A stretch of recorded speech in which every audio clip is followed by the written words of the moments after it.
సేవకు సిద్ధపడేవాడు ఖాళీగా చేతులు కట్టుకొని పిలుపు కోసం ఉన్నానండి. సిగ్గులేదరనిక పనిచేసేవాడిని దేవుడు ఉపయోగించుకుంటాడు, కానీ ఇంట్లో తిని తొంగున్నవాడిని పిలుస్తాడు రా దేవుడా.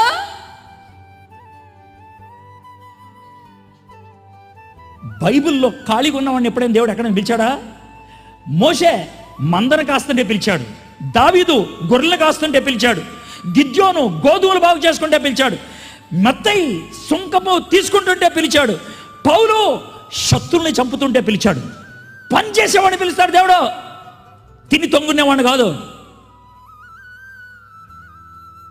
షాప్కి వెళ్ళావు, ₹2 పెన్ను తీసుకున్నావు, పెన్ను కొనుక్కోగానే ఏం చేస్తావు? రాస్తుందో లేదో చూస్తావు, రాస్తే తీసుకెళ్తావు, రాయిపోతే ఏం చేస్తావు? పడేస్తావు. రాయిని పెన్నుని తీసుకెళ్ళి రాసేటట్లు చేస్తా అనే సింగినాదం